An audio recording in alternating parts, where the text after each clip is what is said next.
É o nosso último evento deste ano, um projeto que já está no segundo ano, e o ano que vem vamos ter continuidade. Ficamos muito gratos, Marcelo D'Ambroso, Maria do Rosário, por estarem aqui, para a gente poder falar e reunir a comunidade. E esse é o propósito da Ecologia dos Saberes, e justamente nesse formato presencial, né, temos aí as pessoas que acompanham de forma online, mas que possam vir, que possam se mobilizar, se reunir e se enxergar. Enxergar pessoas juntas, de lado a lado, buscam aí construir uma sociedade, tocar em temas que são necessários e fundamentais, direitos humanos, precisamos falar como combater a violência, precisamos estar unidos aí e nos enxergarmos.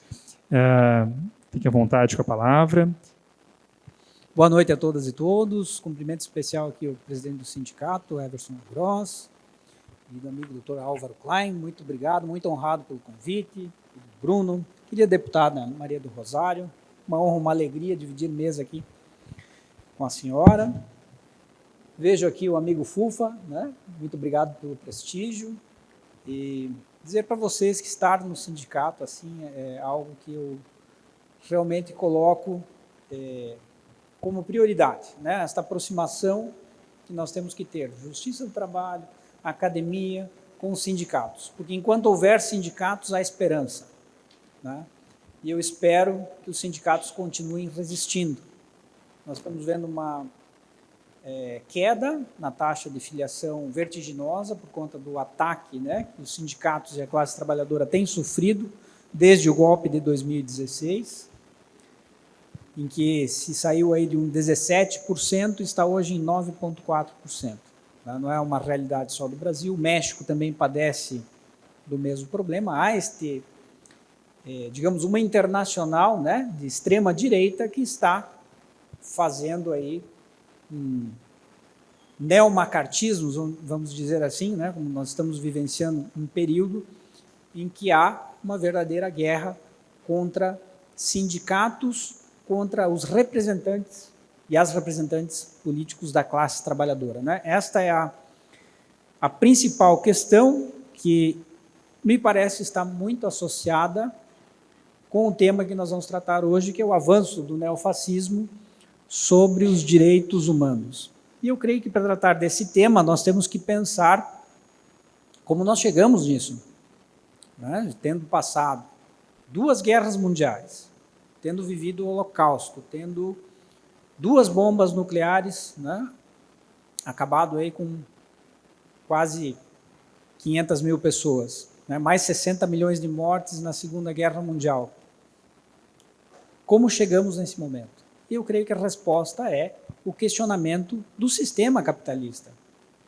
Porque este capitalismo atual que nós temos, que vem pelo ultraneoliberalismo, ele não é mais compatível com democracia, ele não é mais compatível com direitos humanos. E isso explica, né, este avanço que vem sendo feito contra sindicatos, contra direito das minorias, contra direito das mulheres, contra direito das pessoas negras, contra indígenas e, sobretudo, contra a classe trabalhadora.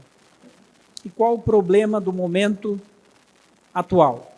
É um capitalismo rentista, do 0,01%, que não gera bens, né, não gera produção, não gera empregos, é um modelo, como diz um autor francês, Cédric Durand, no livro Tecnofeudalismo, é um modelo predatório. Tá? Ele é apenas um processo de extração de lucros.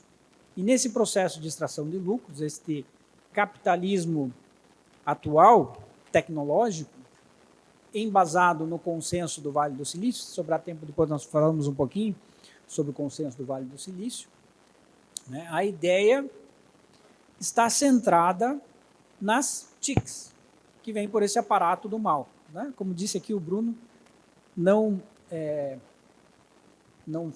vê o Instagram, aí faz muito bem, né? Porque é um ambiente tóxico. Como as redes sociais são ambientes tóxicos, porque são dispositivos de poder deste capitalismo tecnológico que vai colonizando corações e mentes, né? Então, este é um dispositivo de poder ultra neoliberal. porque o ultraneoliberalismo é esta doutrina econômica, melhor, ideologia econômica, né, que leva à privatização de tudo e à profunda desigualdade social, acentuando também uma acumulação por despossessão. Então, por estes aparatos do mal aqui e as redes sociais, que são todas da iniciativa privada, né? O público não entra nisso aqui. É YouTube, Instagram, Facebook, que mais? Twitter, que agora é o X, né? TikTok, etc. São todas questões privadas. Isso vai entrando também dentro do Estado. Por exemplo, as sessões da minha turma são transmitidas no YouTube. Aí a gente fica pensando, mas por que no YouTube? Porque o Estado não tem, né, lá um local dentro da rede para transmissão daquela sessão. Por que tem que ser por estes aparatos? O meu e-mail institucional, não sei no Congresso, deputada, mas lamentavelmente alguns anos atrás, na Justiça do Trabalho, se substituiu o e-mail pelo Google. Então, o nosso e-mail é o Gmail, da iniciativa privada. Então, o privado vai tomando conta. A nossa folha de pagamento é privatizada. E aí se vão perdendo limites. Isso é o avanço do ultraneoliberalismo sobre o Estado. Isso vem com este discurso pronto, né, de que tem que privatizar tudo, porque privatizando vai funcionar melhor. E não é verdade. Então, nós temos uma colonização da subjetividade que vem através desses aparatos tecnológicos, que opera também o psicológico com coisas mais complicadas, como pulsões narcisistas, sádicas, sem vergonha e imorais, como a gente viu no desgoverno anterior, que ainda bem saiu, né, que estavam estruturadas no chamado gabinete do ódio, e na propagação de fake news, que tem um propósito, qual? A erosão e o descrédito da política. Isso vem, seja pelo negacionismo homicida, que se faz contrário às vacinas, ou contrário ao aquecimento global, dizer não existe aquecimento global, isto é cíclico, né? Este processo de enchentes, ciclones, né? O super El Niño que nós estamos vivendo é cíclico, não, né? Então, este negacionismo ele também responde a esta configuração do dispositivo de poder ultraneoliberal, como também a saturação delirante de falsas informações nos meios de comunicação concentrados em redes sociais. Exemplo, parece que domingo agora teve uma manifestação na Avenida Paulista contra o ministro do Supremo Tribunal Federal. Eu posso não concordar com todas as opiniões do ministro em questão, sobretudo nas trabalhistas, não é? Que tem um posicionamento diferente em relação à parte trabalhista, mas não há nenhum sentido naquela manifestação a não ser a criação dela por isto aqui. Ou, se nós quisermos um exemplo mais pitoresco, aquele pessoal que pediu a intervenção no centro de Porto Alegre, né, do General das Galáxias, intervenção militar do General das Galáxias, imaginando que ia descer um OVNI. Então, para terem a exata dimensão do quanto isto aqui produz de mal nas pessoas. Ou seja, o capitalismo hoje detém o poder econômico e o poder de persuasão via tecnológica que ele mesmo cria e manipula, né, para produzir consensos ou convencer as pessoas de forma contrária aos seus direitos. E aí que nós vemos absurdos, né, esse aumento do ódio e da violência na cultura da exacerbação do individualismo, onde a gente vê pessoas assassinando mendigos na rua, o espaço político conquistado por figuras autoritárias e criminais, né, que lamentavelmente depois vão conviver com a deputada no Congresso fazendo leis, o que é gravíssimo.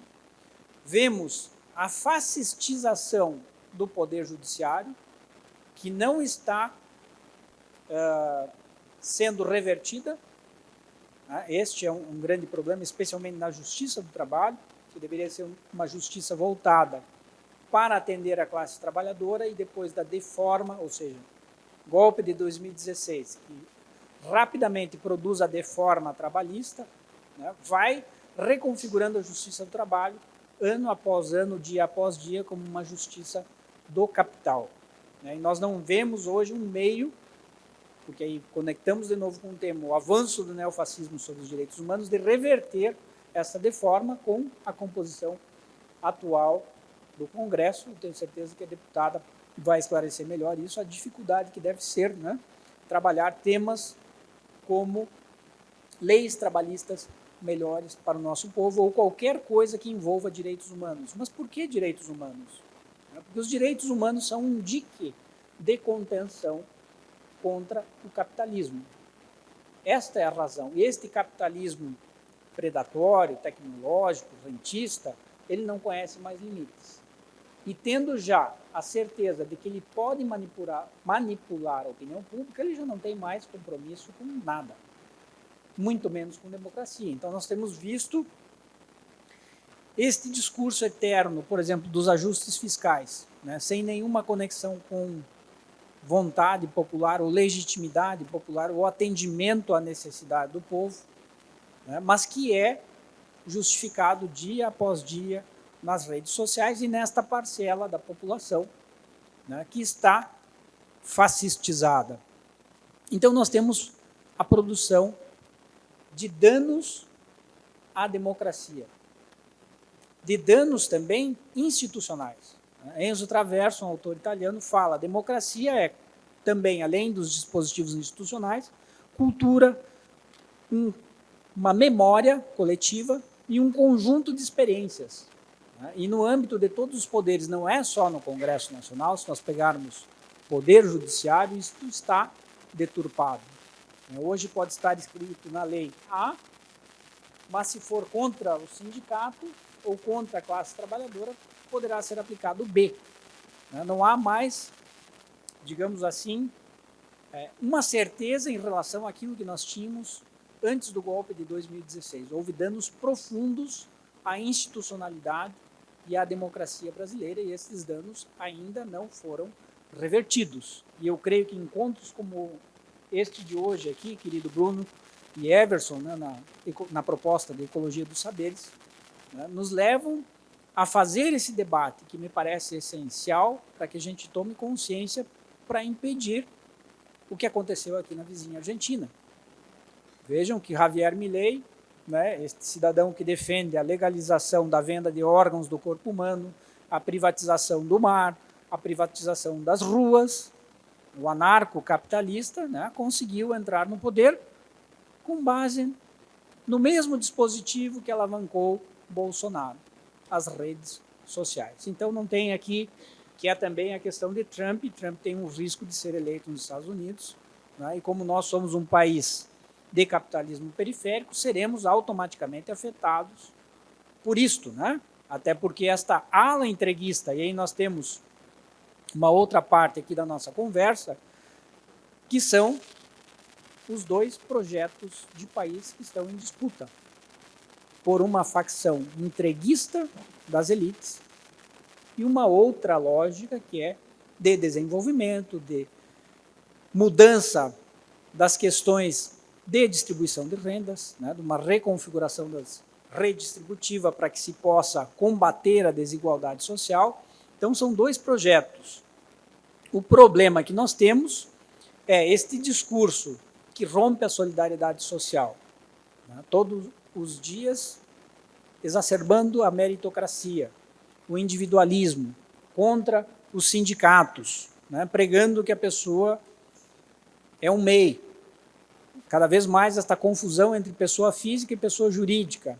E aqui, nobre deputado, eu creio que nós poderíamos tentar fazer uma reversão no Congresso no futuro, quando uma lei permitiu que uma pessoa física vire uma pessoa jurídica.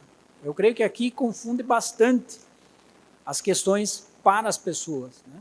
Como assim, né? Uma pessoa física é uma pessoa jurídica? Noam Chomsky fala, né, que em algum momento as pessoas jurídicas passaram a ocupar, né, um lugar de destaque no sistema jurídico acima das pessoas do ser humano, né, das pessoas físicas do ser humano. E aqui nós temos que pensar também que isto vai produzindo, né, esta mistura de público e privado, né, esta questão da pessoa se identificar com uma empresa. Então, ela não vem mais ao sindicato. Na medida em que ela é uma empreendedora, uma MEI, para que ela vai vir no sindicato? A ideologia dela vai ser outra. Ela vai se ver como empresa e vai se identificar com os interesses que não são dela, que são da elite. Tá? E isto vai nos trazendo um exercício do poder sem a política, que eu creio que a deputada pode falar com mais propriedade do que eu, né, dentro desta linha que vem pelo capitalismo regressivo tecnológico. Falando dos dois modelos de país que nós temos e neste avanço sobre os direitos humanos. Capitalismo rentista, que é o que comanda hoje na atualidade. O capitalismo no 0,01% sobrevive de rendas sem trabalho, responsável pela falência da democracia, do modelo de democracia liberal, pela falência também da classe média.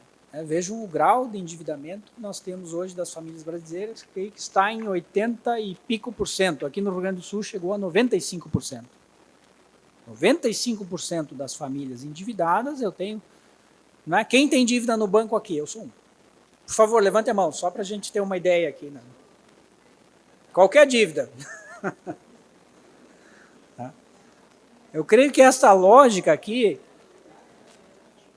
nos traz neste tema do avanço do neofascismo sobre os direitos humanos, porque nós estamos vivenciando um processo de acumulação acelerado por despossessão, né? Onde se vai quebrando a classe média, onde se vai quebrando as pequenas e médias empresas, né? Onde se vai, por estas elites do atraso, como bem define Gessé de Souza, fazendo uma reprimarização da economia, ou seja, drenando os recursos do Estado para o modelo primitivo do agronegócio ou do extrativismo mineral, que aí fica sempre na mão de meia dúzia de famílias e das multinacionais, porque o Brasil não terminou o seu processo de industrialização, desenvolvimento tecnológico, etc. Não fizemos, né, na regra econômica comum o processo de acumulação primitiva originária, estamos vivendo já uma desindustrialização.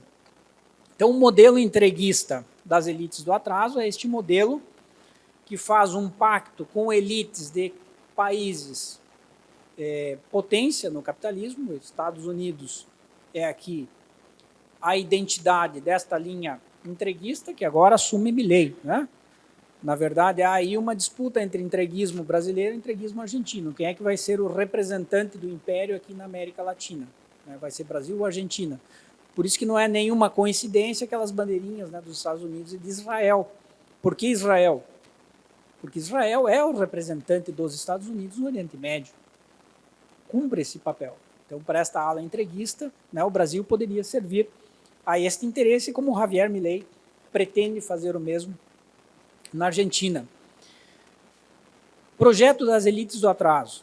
Nós temos o discurso do Milei, que foi aqui do bolsonarismo. Liberdade de mercado total, privatização de tudo, este neoconservadorismo, né, pela religião e os chamados valores tradicionais da família judaico-cristã. Aliás, falemos um pouco sobre isso, né, isso ligado ao populismo de direita, podemos chamar aqui Ernesto Laclau, que fala dos significantes vazios. Né? Quando esse pessoal fala em povo, em pátria, ou no tradicional Deus, pátria e família, né? Qual o conteúdo disso? Né? É um significante vazio, que une, que faz esse sentimento, né, de pertencimento tribal, digamos assim, que é típico do fascismo, né, mas que não traz nada, porque nós sabemos que por trás do elemento pátria, não há ali nenhum nacionalismo verdadeiro, senão a entrega de todos os recursos naturais, né, para fora.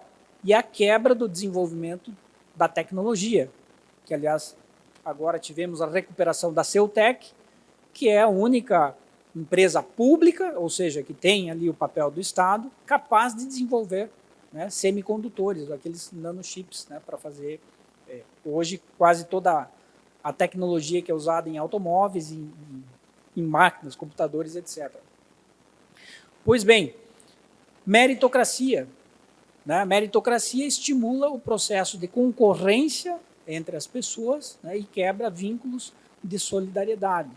O discurso do empreendedorismo, o discurso da inovação, que vem diretamente do Vale do Silício, e aí me dá uma profunda tristeza quando isso invade o Poder Judiciário, né, que vem pelo Conselho Nacional de Justiça, no projeto Justiça 4.0.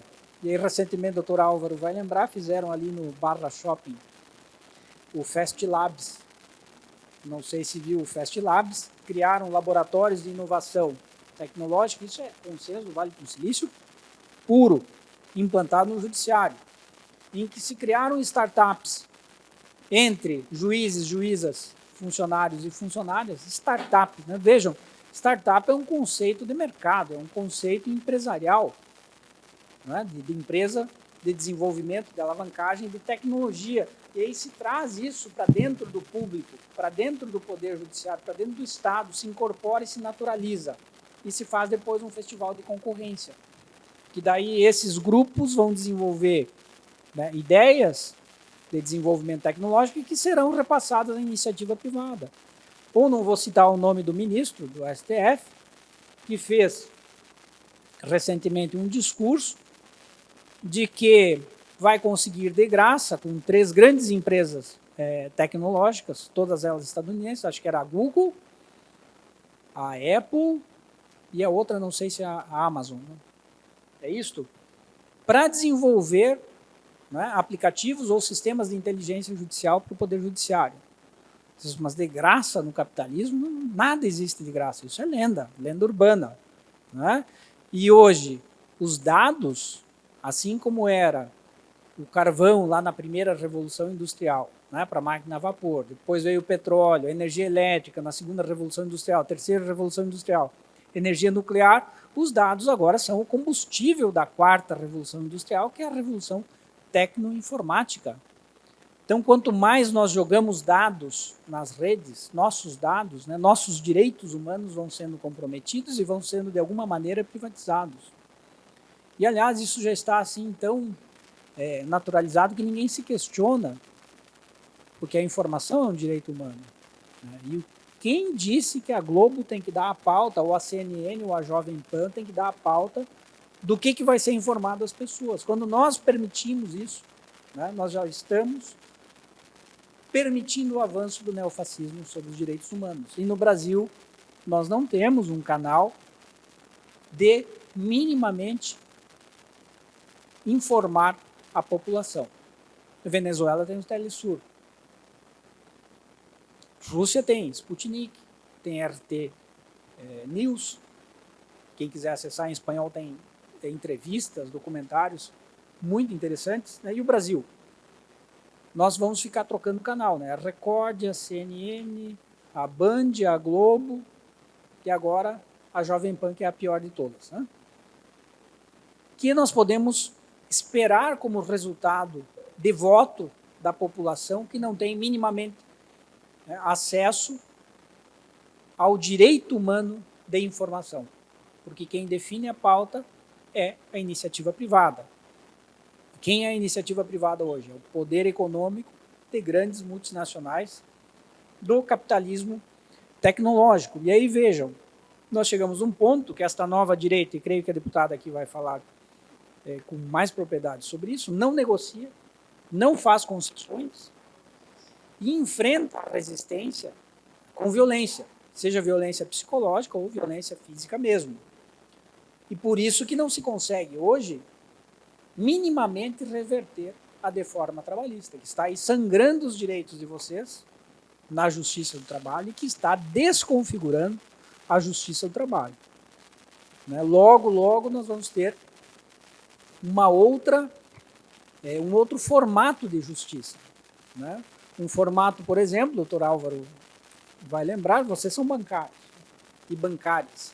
O que acontece hoje com a categoria? Entra pedindo hora extra e o banco vem lá e pede a quebra do sigilo de dados para provar que não fez hora extra.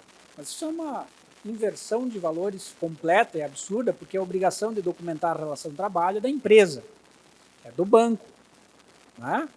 E segundo, o sigilo de dados previsto no artigo 5º da Constituição é inviolável, é uma garantia absoluta. O que é permitido quebrar é o sigilo telefônico, mas ali são sigilo de dados, porque são dados georreferenciais para dizer onde a pessoa está, se eu estou aqui agora porque o celular está comigo neste momento. Então vejam como a tecnologia vai também minando o processo de trabalho, vai minando a ação trabalhista, e daí, deputada, fica difícil, porque desenvolveram, não vou citar o tribunal, um tribunal do trabalho desenvolveu um aplicativo chamado Veritas. E pelo Veritas, o juiz pega o número do celular do Bruno, joga lá e consegue os dados de geolocalização do Bruno, e isso está sendo espalhado para todos os tribunais do trabalho do Brasil como modelo. Qual a discussão que teve com a comunidade jurídica, com nós mesmos, juízes e juízas, porque eu sou totalmente contrário a um absurdo desse, contrário, declaro aqui de público, e vejam, para mim isso é crime, desculpem, né? Porque quebra de sigilo de dados, de acordo com a Constituição, é crime.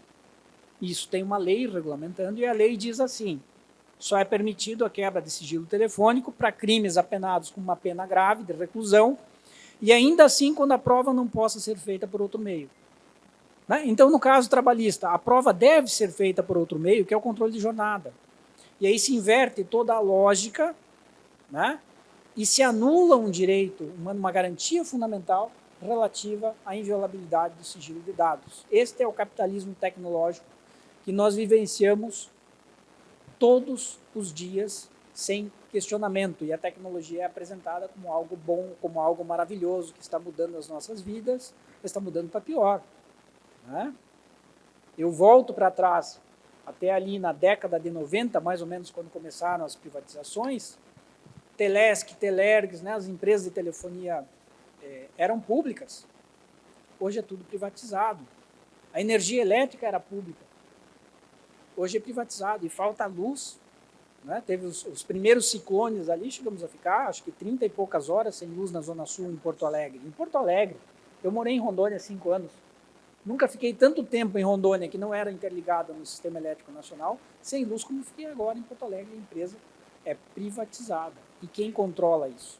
Né? Questões de soberania nacional, como controle sobre recursos naturais, né? Sobre opinião pública, redes sociais, né? Isso aqui não pode estar jamais na mão da iniciativa privada. Então, eu creio, a primeira questão é questionar o sistema capitalista.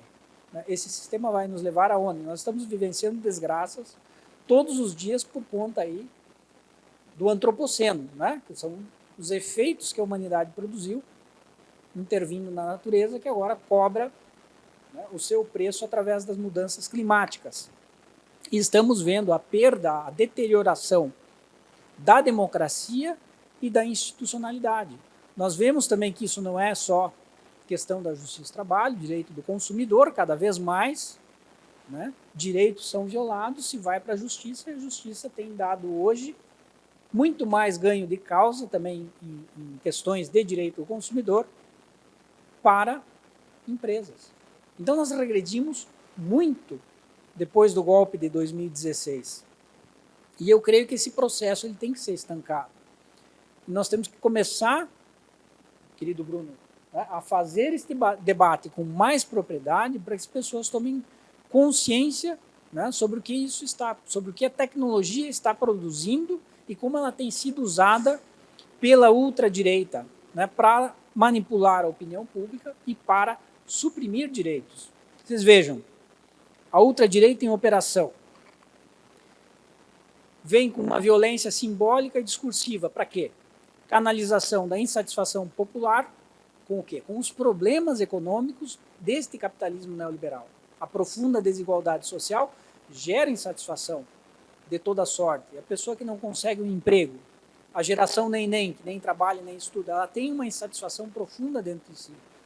Mas vem um líder messiânico, né, com um discurso de ódio, com os amplificadores mediáticos, reverbera, né, o seu discurso nas redes sociais e apresenta uma pulsão destruidora. Essa pulsão que radicaliza em torno de bodes expiatórios, que pode ser o STF, pode ser os sindicatos, pode ser qualquer coisa. Né? Assim como teve aquele pessoal que acreditou que um OVNI podia baixar e fazer intervenção militar no Brasil pelo general das galáxias. Então, também vem junto com o ódio visceral a redistribuição de renda para as pessoas desfavorecidas. Vejam o Milei na Argentina, todo um discurso muito similar aqui ao do Paulo Guedes, né, do ministro Ipiranga, contra os planos sociais, como eles chamam lá, contra os benefícios de seguridade social. Ou seja, este capital ele não negocia. Tá? Ele é extremamente predatório, ele está estruturado num modelo de superexploração, seja do trabalho, seja do meio ambiente, né, de tudo em nome do lucro. Não estão preocupados com o lucro. E porque também já não tem mais necessidade de exército de reserva, porque hoje a tecnologia consegue, com impressora 3D, substituir em muitas tarefas a pessoa. Então, para onde isso nos leva? Para um necroestado, né? Centro de detenção e morte das pessoas despossuídas. Se vão eliminando as pessoas com necropolíticas, como aquelas que se viu em relação à vacina, né? Que geraram um tamanho número de mortes durante a pandemia. Negacionistas da vacina, aumento da repressão policial, né? Aumento do aparato policial. Questão de segurança pública é sempre contra bandido, e a gente sabe quem vai para a cadeia. Tá? PPP ou, como diz lá naquele filme Casablanca, né? Prendam os de sempre, né? Algo assim. E os de sempre são sempre as pessoas despossuídas. O velho da van não vai para a cadeia, não é isso? Mas ele foi lá condenado por sonegação previdenciária, salvo engano, né? E prescreveu a pena. Então, esta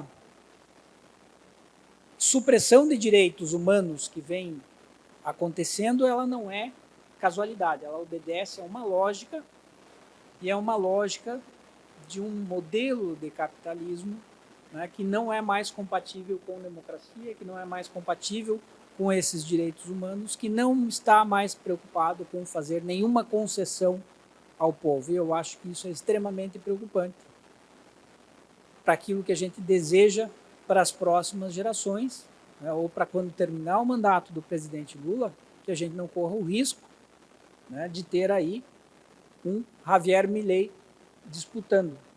Porque a continuar este processo de subjetivação, né, como diz o professor Alisson Mascaro, o dispositivo não foi desarmado, né, ele está vigente. E o dispositivo principal, me parece, é o capitalismo. E nós temos que começar a repensar, né, este sistema, pensar em algo melhor que o capitalismo. Enfim, eu não sei como é que está o tempo aqui, querido Bruno, mas vamos interagir com a nobre deputada. Muito obrigado.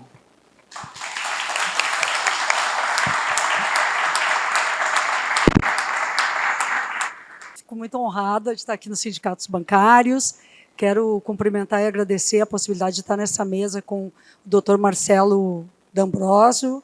E, nossa, fico muito feliz mesmo de poder ouvi-lo e fazer uma reflexão sobre os temas do mundo do trabalho e os temas em geral que nos atingem como pessoas que têm uma consciência sobre, e é preciso que essa consciência seja cada vez mais forte, mais firme, mais nítida, sobre esse cotidiano de apagamentos de direitos que a gente está vivendo e de construção de uma subjetividade que adere à negação dos direitos também. É isso que está sendo disputado, se buscam a hegemonia da retirada de direitos, ou seja, a aceitação de quem perde seus direitos, de perdê-los, de naturalizar a perda desses direitos. Eu tenho dificuldade de ficar sentada, já vou lhe dizer, vou ter que ficar.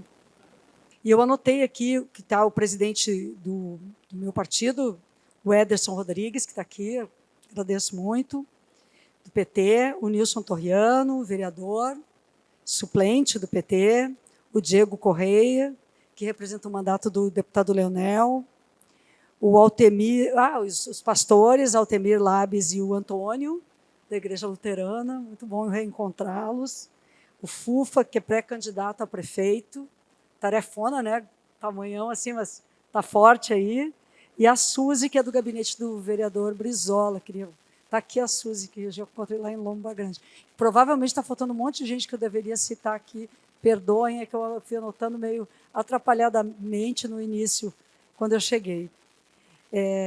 Tem também a Ariane, que é uma pessoa que eu trabalhei com ela e ela comigo, na organização do Relatório Azul, lá na Comissão de Direitos Humanos da Assembleia, então eu queria cumprimentar e abraçar.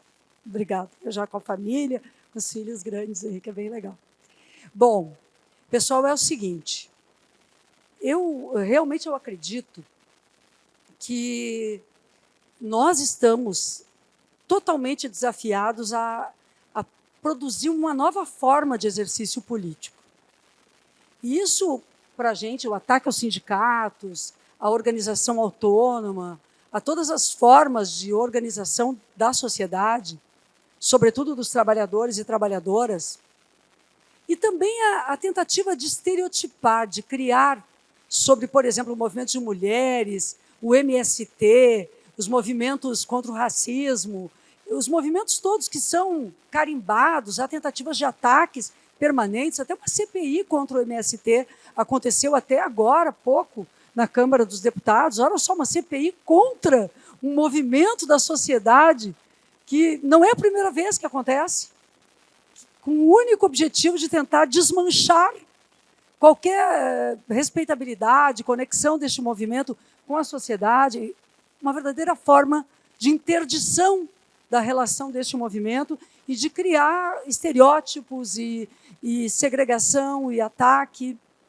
Tudo isso que a gente vê existindo dentro do Congresso Nacional, ou na política nacional de um modo geral, e até internacional, como o desembargador Marcelo trouxe aqui, são elementos que precisam ser contestados por uma nova prática também nossa. Nós não podemos apenas fazer o que nós já fizemos. Nós temos que nos renovar. Nós temos que nos reencontrar. Talvez nos renovar também signifique encontrar conosco mesmo a produção de uma praxis, como diz o Paulo Freire, que é uma reflexão sobre a prática que nós tivemos ao longo do tempo. Eu acho que nós, que somos pessoas vinculadas aos movimentos populares e sociais, sobretudo defensores e defensoras de direitos humanos, devemos estar abertos, neste momento, a uma escuta importante da sociedade, um diálogo importante, mas também a falar, a nos posicionarmos, a dizer essas coisas que foram ditas aqui, em todos os lugares onde possamos dizer, acordando consciências, para que as pessoas reflitam um pouco mais sobre o seu contexto de vida, sobre a sua realidade. Porque é impressionante como a voz dos opressores ecoa e é repetida por aqueles que sofrem essa opressão. É impressionante como aqueles que vivenciam a mais perversa desorganização do mundo do trabalho, essa pejotização, aqueles que, às vezes, estão trabalhando no aplicativo, porque não há um mercado de trabalho estruturado, aqueles que, enfim, fazem 12, 14 horas por dia em jornadas exaustivas, sem ter direito algum, muitas vezes reproduzem esta ideia da competição entre si, da busca de espaço. E é claro que nisso existe um valor essencial, humano, que é de afirmar-se como alguém que trabalha e se sustenta a partir do seu trabalho, e isso é absolutamente honroso, e eu creio que nós também não podemos condenar as pessoas por dizerem o que dizem, nós temos que valorizar as pessoas que trabalham nas condições mais precárias, mas é muito importante se fazer uma reflexão aberta sobre por que isso acontece. E, do meu ponto de vista, a sociedade brasileira e internacional vive uma disputa frontal sobre qual é a hegemonia que vai predominar.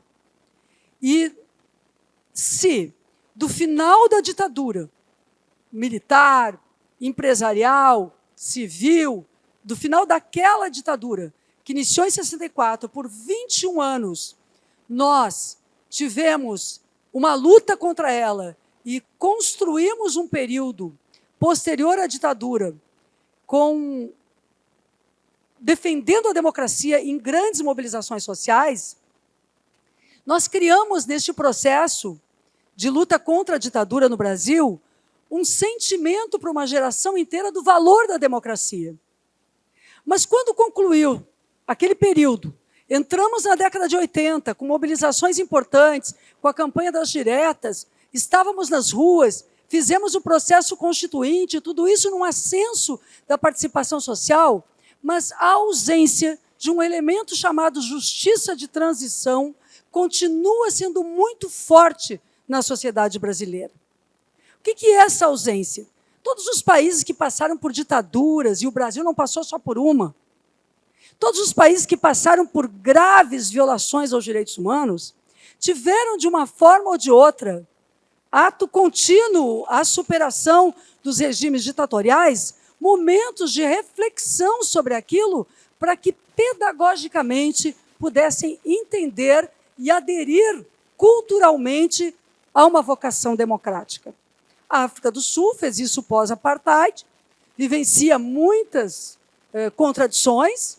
Os países da América Latina, a Argentina fez isso também, votou agora num candidato de extrema-direita, mas foi uma disputa ferrenha também, não vamos dizer diferente do que aconteceu no Brasil. Aqui nós tivemos um golpe contra Dilma, tivemos um golpe contra o Lula, que foi preso injustamente para impedi-lo de participar das eleições, para que eles vencessem. Vamos lembrar disso. Na Argentina, eles precisaram seguir as regras do processo eleitoral até conseguirem fazer o caminho que eles estão fazendo. Mas há uma resistência importante na Argentina também, que permanece viva pela democracia e que, bom, o resultado da eleição não espelha o todo, demonstra, sem dúvida, uma força da extrema-direita, e nós devemos ter atenção para que isso não se transforme em uma onda no nosso continente e no mundo contemporâneo, porque até, em muitos sentidos, já demonstra que o Brasil não pode ficar isolado diante das suas tarefas com o mundo. Mas a Argentina teve justiça de transição. A Argentina transformou a ESMA, que é a escola superior de guerra deles lá, da Marinha, enfim, em um grande lugar onde as pessoas foram presas e torturadas, onde as crianças foram sequestradas, em um grande lugar, importante lugar em Buenos Aires, onde ali se conta a história da tortura, das violências. As madres e as abuelas seguiram buscando os desaparecidos. O Brasil não respondeu sobre os desaparecidos. Então, nós não fizemos e não temos uma cultura democrática. Não temos. O Brasil não tem cultura democrática. O Brasil formou, ao longo desse período pós-1985, sobretudo, uma cultura eleitoral, em que absolutizou-se na nossa consciência, na nossa subjetividade, no nosso entendimento sobre democracia, a democracia representativa, a democracia do voto de 2 em 2 anos, não a democracia da cidadania articulada esta, uma democracia da participação, em que pese governos, como, por exemplo, do Olívio Dutra, do Raul Ponte, e outros, terem colocado, e aqui também em Novo Hamburgo, mas em várias cidades, projetos participativos, mas no plano local, não na esfera nacional. Então, isto para nós, o que nós estamos vivendo hoje, do meu ponto de vista, e sobretudo no ataque aos direitos humanos, revela esta cultura que permaneceu presente por dentro do Estado brasileiro e por dentro da sociedade brasileira, que bastou uma centelha para acender um projeto fascista como biombo, na verdade, do grande interesse que há em tudo isto, que é ainda o interesse econômico ultraneoliberal, de atacar a soberania, de destruir relações de trabalho, tudo em nome da maximização do lucro e da exploração absoluta da mais-valia dos trabalhadores e trabalhadoras e de manter o Brasil com os donos do poder de sempre. Então, eu acredito que nós precisamos nos dar conta que não fizemos o suficiente, eu realmente penso que nós, campo popular, sindicatos, movimentos, partidos, mulheres, negros e negras, indígenas, todos os que lutam por direitos humanos, não fizemos o suficiente para a afirmação de uma cultura democrática e aderimos a um projeto limitado de democracia, a democracia representativa. Aqui fala alguém que participa da vida parlamentar, mas que acredita, que está consciente que o parlamento é parte desta engendração, onde, se não tivermos maioria em uma cultura democrática fora dele, não teremos lá dentro, que é o que acontece na atualidade. Primeiro, porque as pessoas, na democracia representativa do Brasil, com uma qualidade de baixa intensidade, inclusive, as pessoas separam totalmente a sua participação quando optam por um candidato à presidência da República, ou à prefeitura, ou a governo, ou candidata, do voto que fazem para o parlamento. E aí a gente tem esse presidencialismo de coalizão, que é, na verdade, um presidencialismo de chantagem sobre quem é eleito para governar. Os poderes, inclusive neste sentido, apenas tratando aqui com vocês, em um contexto e um conceito muito básico, liberal, nem de esquerda, liberal, a separação entre os poderes não está assegurada no Brasil.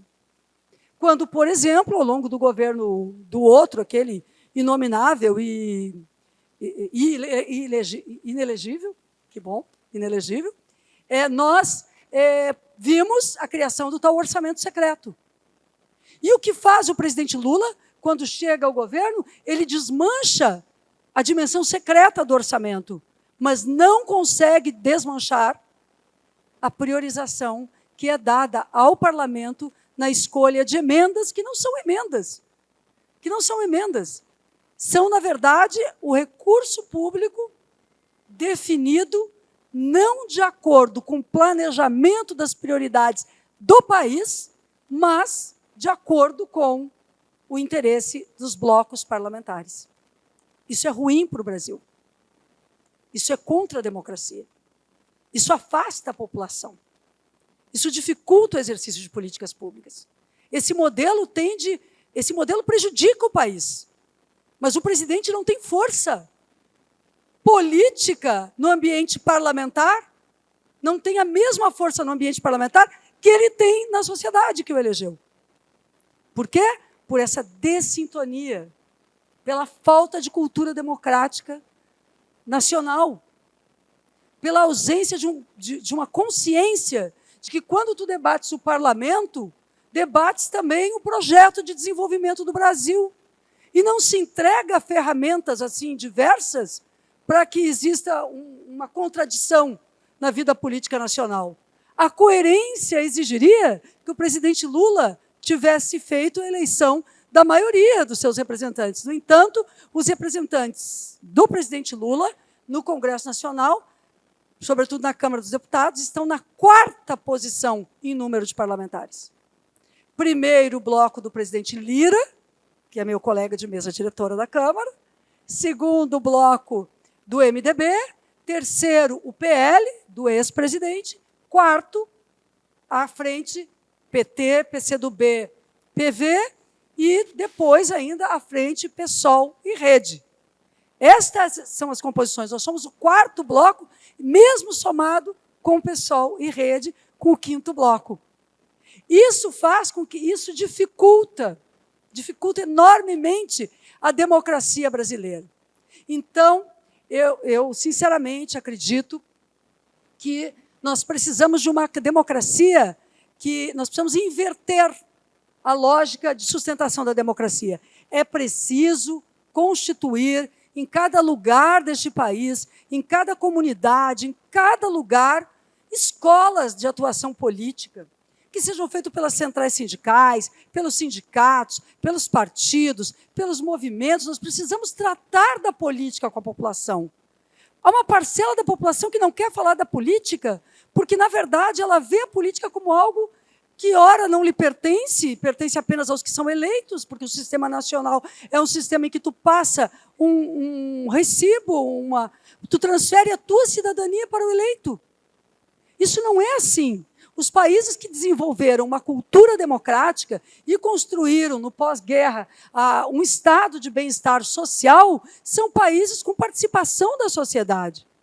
Desde o controle sobre a política pública, sobre o funcionamento dos serviços, a organização das cidades, das comunidades, das escolas. Há uma série de formas de participações culturais que enfrentaram e que, na verdade, com o advento do neoliberalismo, também, no mesmo período desses 35 anos que a Constituição Federal fez, ela com dispositivos democráticos importantes, porque ela trata não só da democracia representativa, mas ela deixa em aberto a possibilidade da democracia como participação indireta. Mas vocês vejam o seguinte, a gente tem, ao mesmo tempo que a Constituição entrou em vigor, um projeto neoliberal que se afirma para o mundo, destruindo o Estado, as relações de trabalho, precarizando as relações entre as pessoas. E aqui tudo isto, como foi dito pelo desembargador Marcelo, acaba atuando de uma forma a naturalizar, no caso do Brasil, as desigualdades. O Brasil não apenas não fez justiça de transição no que trata a ditadura, para encontrar consigo próprio e ter uma consciência democrática na sociedade, mas este é o país que tem um racismo estrutural. Este é o país da escravização de seres humanos. Este é um país que oprime terrivelmente as mulheres. Este é um país que oprime segmentos sociais pela sua orientação sexual. Este é um país que massacra aqueles que são mais pobres de acordo com o seu CEP, com o seu código de endereçamento postal. Viver em determinadas comunidades é assumir um risco de vida 3 ou 4 vezes superior a de outras comunidades. Este é o país que um presidente, há pouco tempo, fez uma campanha de armamento da população e tentou, inclusive, utilizar-se disso para um golpe no último dia 8 de janeiro. Então, eu quero concordar com o doutor Marcelo quando ele diz que o dispositivo não foi desarmado. E nós, que somos defensores e defensoras de direitos humanos, somos os bodes expiatórios, muitas vezes, do discurso de ódio.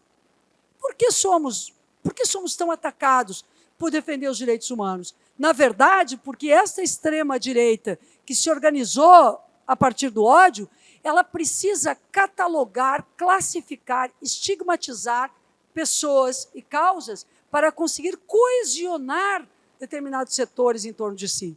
Se o objetivo deles é a desnacionalização das riquezas do Brasil, o ataque à soberania, a financiarização e o conjunto de interesses que eles demonstraram ter, a destruição da Amazônia, do Pantanal, dos biomas, a venda, enfim, a transformação do Brasil numa grande fazenda de commodities que vive só exportando matéria-prima para os demais países, sem participar da complexidade da formação da tecnologia, que foi aqui tão bem abordada pelo doutor Marcelo.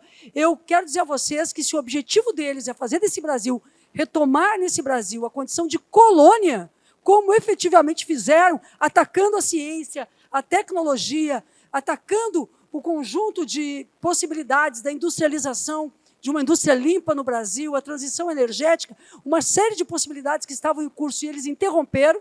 Eles conseguiram interromper durante um período, mas não é só isso.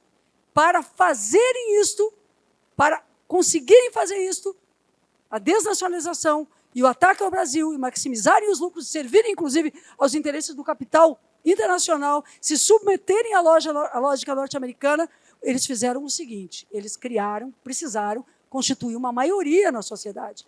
E durante um tempo eles tiveram essa maioria, que foi desequilibrada pela vitória do Lula, mas esta maioria eles fizeram fomentando ódios, fomentando aquilo que já estava latente dentro da sociedade brasileira.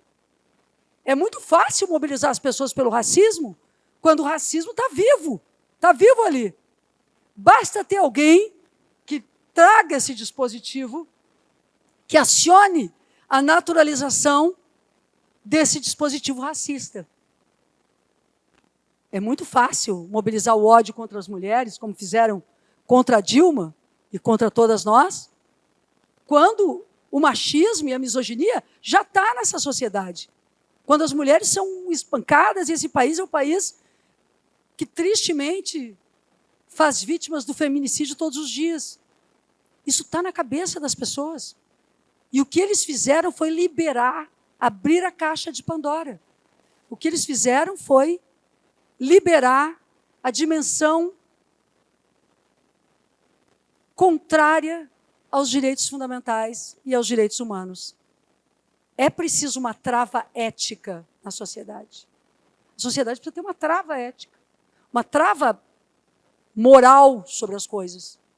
Ao contrário, o que eles fizeram foi, o que eles fazem é disseminar o pânico moral, como se fôssemos nós a destruir as famílias, enquanto eles destroem as famílias pela fome, pelo ódio, pela separação política entre pessoas de diferentes correntes, que não se falam mais.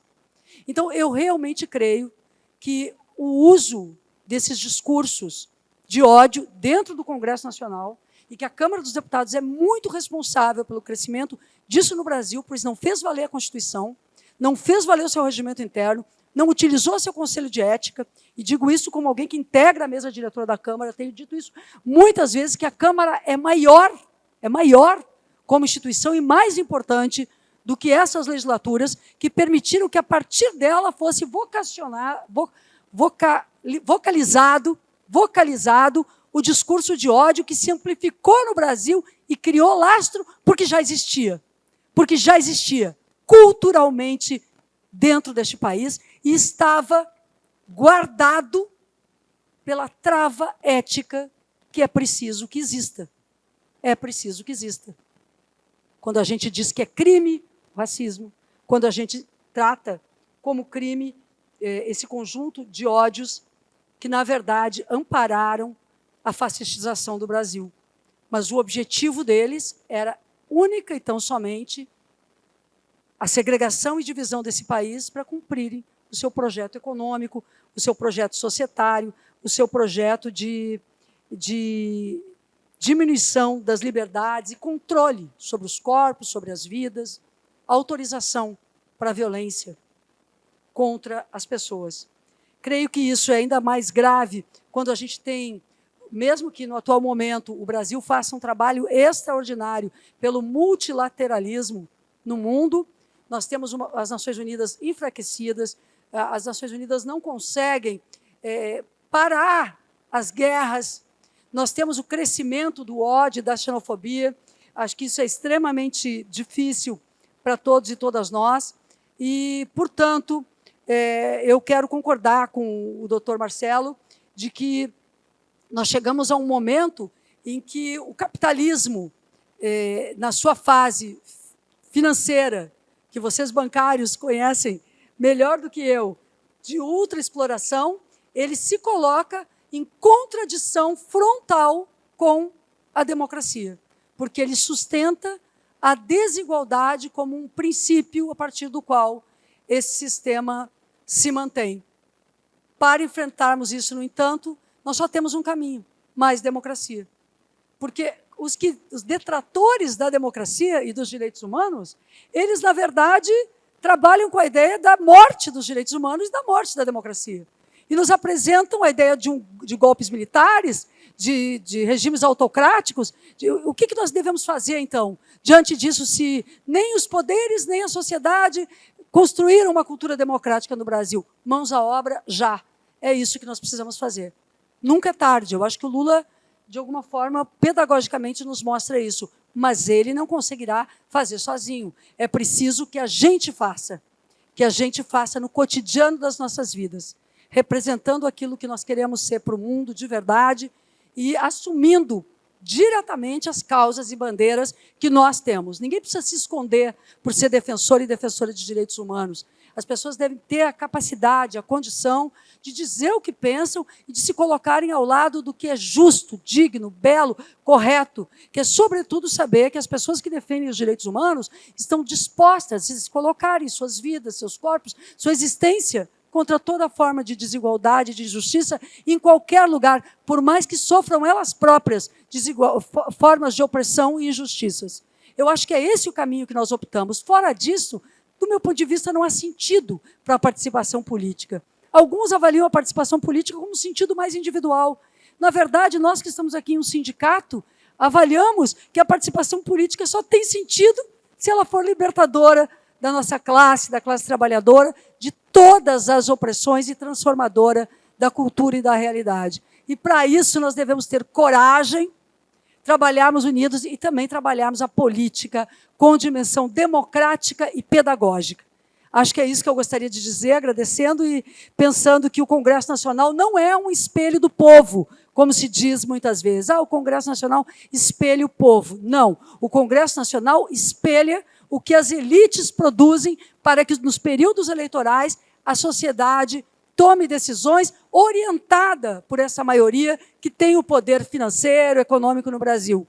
E alguns e algumas de nós conseguimos furar esse bloqueio, mas ainda não somos maioria e devemos ser. Nós devemos, objetivamente, buscar sermos maioria. Muito obrigada.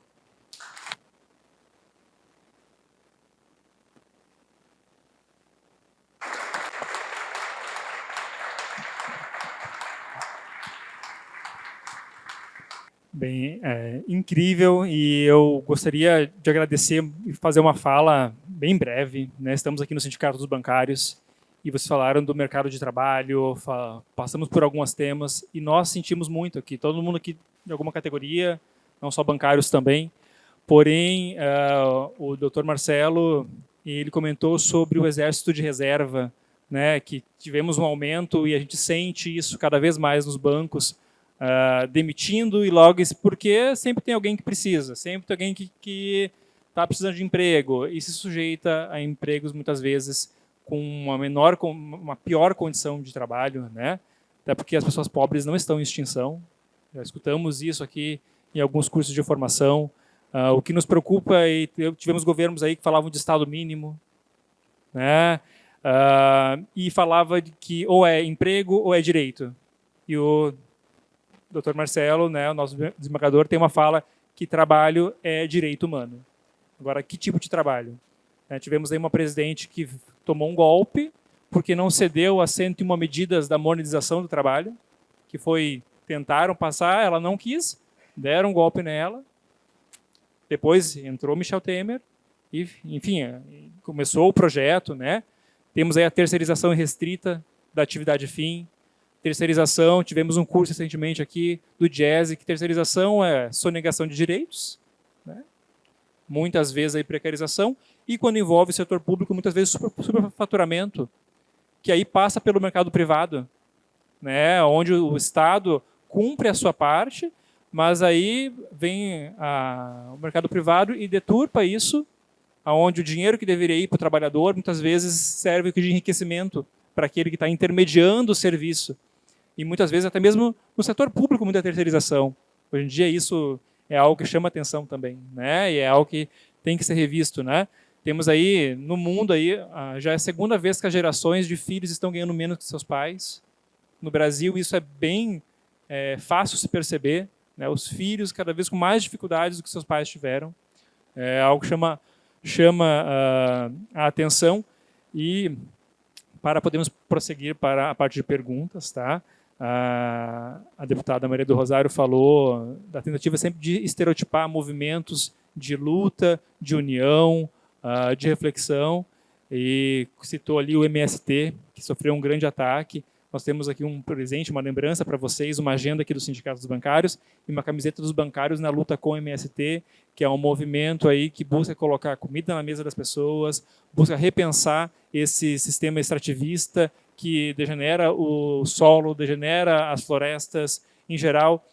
Estávamos conversando antes ali, não queremos só ferrovia para poder exportar, queremos ferrovia para podermos nos locomover, a população poder se locomover de uma forma barata, acessível. Isso é dignidade, isso é direito humano, e nós aqui precisamos disso. Que bom que agora temos aí o governo Lula novamente para poder fazer frente a tudo aí que nós somos atacados durante esses últimos períodos, né? Poder barrar um pouco e começarmos a avançar, e nós juntos aqui reunidos certamente fazemos esse movimento de estarmos aí somando forças, né? Por favor, uma lembrancinha para vocês. Obrigado da casa para vocês.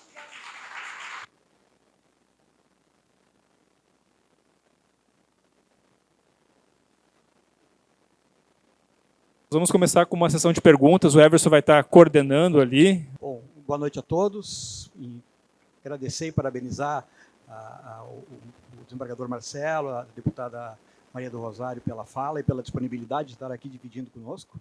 E queria aproveitar um gancho da fala da deputada quando diz que esse fascismo, então, que nós estamos vendo, que avança, ele estava dormindo dentro de uma parte da população brasileira.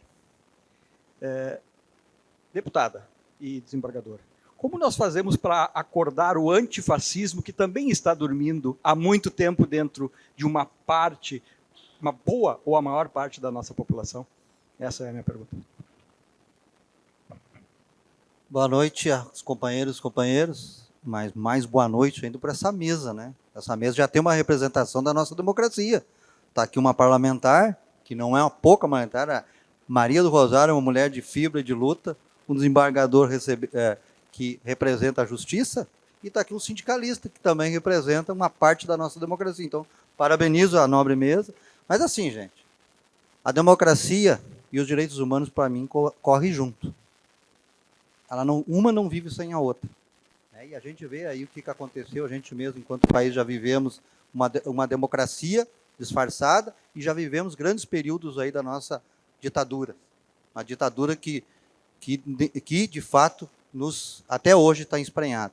Eu me assusto quando eu vejo um jovem, Maria, e desembargador e sindicalista, um jovem, 19, 18, 20 anos, dizer que a ditadura, dizer que a época dos milicos era bom, que a época dos militares é bom, bota todo mundo a trabalhar. Eu escuto isso ainda por parte de alguns. Então, quer dizer que a gente, de fato, Maria, a gente não conseguiu desvencilhar dessa coisa chamada ditadura, que alguns países fizeram para chegar onde é que chegaram. A Revolução Cubana, interessante, não seria um modelo ideal, mas ela fala na Revolução até hoje. Nós tivemos a democracia, a gente não fala da democracia.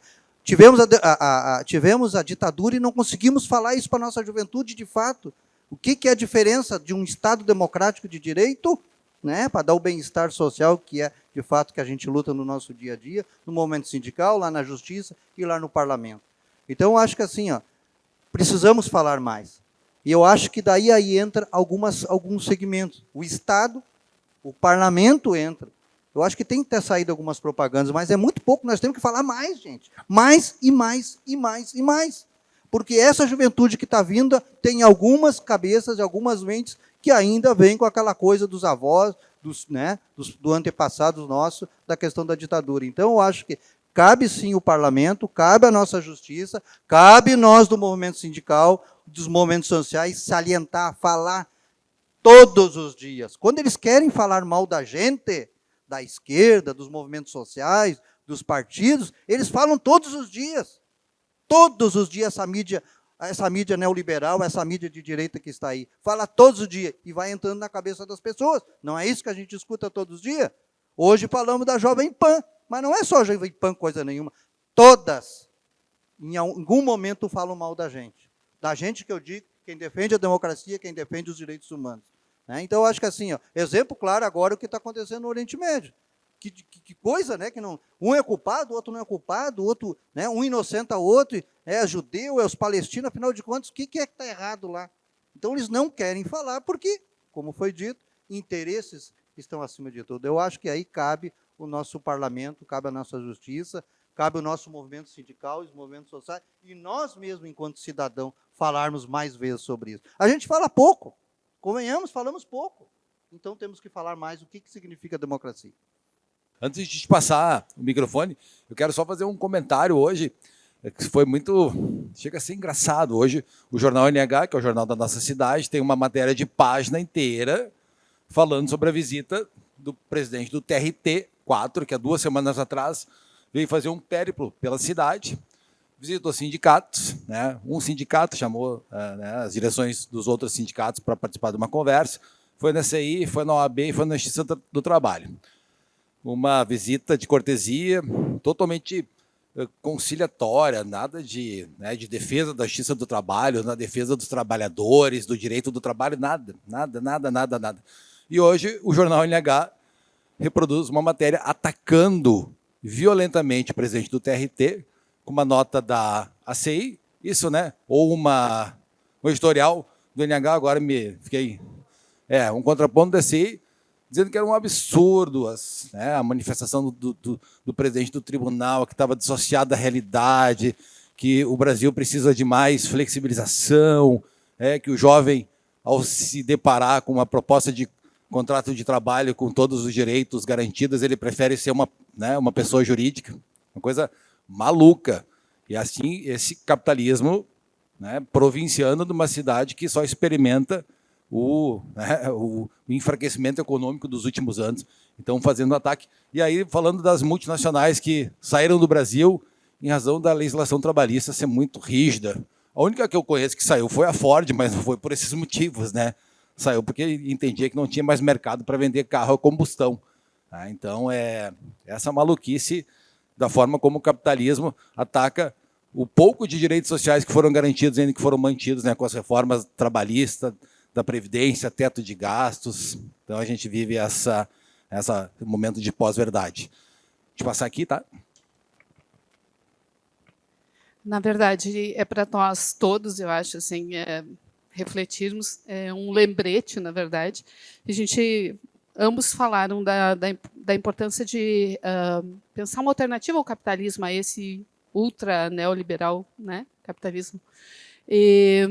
E aproveitando a militância que a gente sabe que a deputada também tem no campo da economia solidária, né, da onde eu também venho, pensar o quanto a gente ainda precisa falar sobre outras formas de organização econômicas, né, que já existem e que precisam ser potencializadas entre nós e que precisam ter visibilidade entre nós, né, e a gente precisa andar com a lei, né, a gente precisa andar com os direitos também para essa outra forma de organização social do trabalho, né, mas que já está aí, já existem modelos possíveis, né, e que a gente precisa potencializar aquilo que a gente quer como uma saída, quem sabe, né? Não, a gente não gosta de usar a palavra alternativa, né, mas como uma evolução desse modelo econômico que a gente já viu que está falido, que não nos serve, que a gente não quer. Então, se quiserem falar sobre o tema, mas de qualquer maneira fica para a gente fazer essa reflexão, né? O que a gente está fortalecendo, aonde que a gente está vislumbrando. Eu sinto falta, por exemplo, nos currículos, falarem de economia solidária como um modelo possível de organização do trabalho coletivo, né, nas escolas. Venho provocando os IFES, os quais eu tenho contato, para que vejam, por exemplo, a gente tem aqui o curso de mecatrônica, que já é um trabalho coletivo e tal, e na hora de pensar um modelo de empresa, qual que a gente vai discutir, né? A gente ainda tem pouco campo para o formato coletivo de organização do trabalho. Então, deixo essa provocação assim, para todos nós e para a mesa. Obrigada. Além das políticas nefastas do período Bolsonaro, aqui na nossa cidade enfrentamos um grande pacote de maldades, muito agressores dos direitos humanos da nossa cidade. Tínhamos um tratamento aqui na cidade, Hospital Regina, tratamento para as pessoas com câncer, que foi transferido para Taquara. 2.000 pessoas transitam na 239, 40 quilômetros para ir, mais para voltar, um espaço pequeno, as pessoas não têm aonde se abrigar, as vans da prefeitura recolhem as pessoas às 5 da manhã, elas ficam rodando dentro da cidade e saem daqui 8 horas em direção e o mesmo trajeto na volta. Nós tivemos um projeto de lei encaminhado para a Câmara, da qual a prefeita cobrava, né, por avaliação imobiliária capitalista, as áreas de regularização fundiária no nosso município. Houve uma grande mobilização, movimento comunitário, movimento sindical, enfim, os movimentos sociais, e nós conseguimos forçar a retirada desse projeto da pauta. Brava 20.000 lotes dessas pessoas na cidade. E, claro, né, áreas que já foram urbanizadas com as políticas do governo federal, do Minha Casa Minha Vida, entre outras. Agora recebemos a notícia essa semana no Diário Oficial de que conseguimos, então, reintegrar o Minha Casa Minha Vida da Santo Afonso, as políticas do governo federal, que é um projeto que espera há 12 anos a construção das casas. Mas ela quer, a prefeita, ela quer capitalizar isso. Né? Ela foi para a mídia dizer que ela, né, conseguiu retomar esta política. Né? Então, poderia aqui falar de várias questões, mas quero pegar somente mais a questão do IPTU, da atualização da planta genérica de valores, que é uma maldade total contra o povo e tem mais 3 parcelas ainda, que será um sobre o outro. Então, as políticas dos períodos ditatoriais, dos períodos mais duros, e as políticas neoliberais, elas se encontram muito. Elas têm identidade. Né? É um governo de 10 partidos, e as políticas elas são, né, nefastas contra o povo e agressoras dos direitos humanos. A Comissão de Direitos Humanos da Câmara, da qual eu presido, tem sido intensamente demandada, né, por essas questões. E agora sim, eu acho que nós temos que fazer assim, uma reflexão sobre como não deixar a direita se apropriar dos nossos projetos, né, dos nossos programas, das nossas conquistas. Porque passamos, né, eu citei esses, né, mas todo o período que passamos com Bolsonaro, agora é um governo que é um governo também, né, ampliado e que tem alianças mais amplas. Mas temos, né, que nós capitalizar, a esquerda precisa, o partido, né, as entidades precisam, os partidos que têm identidade com os trabalhadores, capitalizar os programas do governo, de estreitar a comunicação do governo federal, né, com a base para a gente disputar em todos os espaços, né, as questões das políticas. Obrigado. Minha pergunta vai no sentido das redes sociais. A extrema-direita utiliza muito as redes sociais para captar o público, inclusive os mais jovens. Eles tendem a ir para o caminho da extrema-direita. Vocês não acham que a esquerda ou o centro-esquerda deveria ir por essa linha de raciocínio também? Obrigado. Boa noite, meu nome é Yuri, eu fui eleito presidente da União dos Estudantes de Novo Hamburgo, no último dia 24, como retomada. Eu quero falar, eu acho que cabe muito ao tema que a gente está debatendo aqui, a importância da revogação do novo ensino médio. Eu acho que a gente precisa trabalhar na construção de um novo ensino médio que faça sentido para a nossa juventude e que ensine os nossos jovens a não simplesmente ser mão de obra barata. Eu acho que a gente está trabalhando nesse conjunto, né, para fazer com que os estudantes possam ocupar as universidades e que o capitalismo não seja o que domine, fazendo com que os estudantes simplesmente sejam mão de obra barata e sempre fiquem nesse ciclo e não possam ocupar esses espaços de luta, esses espaços importantes.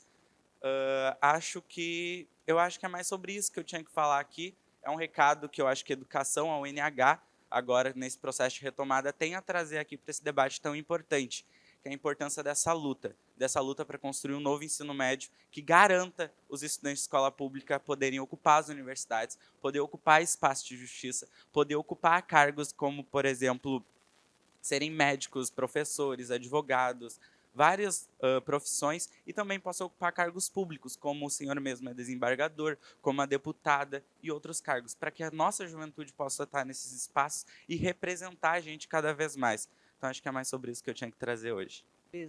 Seguido, quando a gente fala em direitos humanos, as pessoas dizem assim, não, mas ela só serve para defender bandido.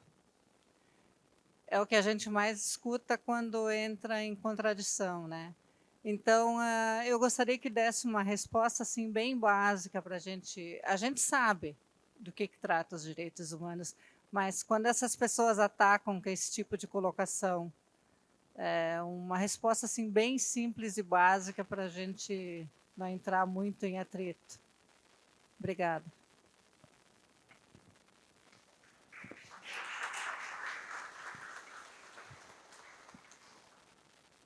Última inscrição aqui. Bom, meu nome é Ariane e eu Fiquei muito contente com a fala do... Como é teu nome? Do Yuri, porque quando teve a ditadura militar no Brasil, as entidades foram fechadas, e a União de Estudantes de Novo Hamburgo foi fechada, e eu fui a primeira presidenta que reabriu a União de Estudantes de Novo Hamburgo, há muitos anos atrás. Isso. E agora ver um novo presidente falando aqui é sempre emocionante, porque é bem complicado. Quem mora aqui sabe como é que é, né? Uma cidade muito fascista, assim, né? Então, na época eu era ainda uma menina, então também, por ser mulher, tive uma série de dificuldades para presidir, mas foi muito legal. O Pasqualini estava no meio, ele é do Pasqualini, eu perguntei para ele qual é a escola dele. Eu me lembro que o núcleo do Pasqualini era um núcleo importante, eu era do 25, né? E, bom, foi muito legal, fiquei muito contente. E queria dizer para ti, Rosário, como é difícil, e Marcelo, que trouxe essa questão do neoliberalismo, da perda de direitos, nós tivemos uma situação aqui no Novo Hamburgo que me chocou muito, assim, que foi uma medida feita pela nossa prefeita, Fátima, que as mães aqui tinham o direito de colocar suas filhas num turno integral nas escolas infantis. E ela deu um canetaço que ela dobrou o número de matrículas para as escolas infantis, só que ela deu só meio turno de direito. Então, as mães ficaram... Eu tenho uma funcionária que tem 3 filhos, na época ela tinha 2 que estavam em escola, e ela saía desesperada, porque ela não tinha o que fazer com as outras 4 horas. Porque simplesmente, de um ano para o outro, as crianças delas não tinham mais o turno integral, só que ela continuava trabalhando o turno integral e ela ia fazer o quê com as crianças, né? Então, esse tipo de saída midiática, de dizer eu dobrei o número de matrículas nas escolas infantis, mas dobrou fazendo o quê? O problema que ela gerou para essas crianças que tem que ficar meio turno numa escolinha e meio turno com uma tia, porque aí tem que encontrar uma tia no bairro, uma coisa barata que consiga resolver o problema, né? Então, assim, esse tipo de politicagem, que eu acho que é o que nós estamos cada vez naturalizando mais, né? Porque o jornal Vagabundo coloca isso como um item importante, que a prefeita conseguiu dobrar o número de matrículas, né? Esse tipo de coisa a gente começa a naturalizar e não dizer assim, tia, peraí, isso aí foi uma vagabundagem que foi feito, porque deixou as mães numa situação de desamparo absurdo, né? Então, eu acho que a gente tem que começar a olhar para isso e dizer assim, não, isso não foi uma boa medida. Isso foi uma péssima medida, foi uma medida vagabunda, que quem viveu, quem viu as mães com as crianças tendo que encontrar, e até hoje é um descompasso para a criança, porque ela passa 4 horas num ambiente e depois tem que passar 4 horas em outro. E as mães loucas têm que correr, porque daí a gente fica no lugar da mãe louca, né? Os meus filhos já são grandes, estão aqui até escutando isso, me orgulha muito. Mas quem tem filhos pequenos, assim, que tem que fazer a manutenção, né? Tu tem que ser trabalhadora, tu tem que ser mãe, tu tem que ser esposa, tu tem que ser tudo que é coisa, né? Então, como a gente tem que prestar atenção e entender o quanto que isso é problemático, não só para a sociedade, mas para aquelas crianças mesmo que têm esse corte diário, né, nos seus cuidados, né? Só isso que eu queria denunciar aqui, porque eu acho que é importante. Bom, então, deixa eu ver aqui, né? Álvaro, eu acho que nós temos que, para acordar um movimento antifascista, a gente precisa entender a democracia como algo que não está pronto e que essa democracia é limitada para nós. Precisamos fazer uma democracia da nossa cara, da nossa classe. É preciso se indignar com as injustiças. Eu acho isso. É preciso despertar a indignação diante das injustiças, como, por exemplo, nesse tema que a Ariane trouxe. Não naturalizar as injustiças. Porque, afinal de contas, o que diz a lei, não é, desembargador, sobre o tema da infância? O direito da criança é um direito da criança, a educação infantil. E esse direito na educação infantil, ele é regrado em turno integral. No entanto, nós não reivindicamos por elas também. Eu acho que é preciso uma sociedade mais cidadã, mais mobilizada. E alguém tem que começar. Somos nós que vamos ter que começar. Se não nós, quem? Nós temos que nos indignar diante das coisas, como ela fez aqui com essa indignação. E ver que medidas podem ser tomadas. E transformar questões, às vezes, que parecem individuais em coletivas.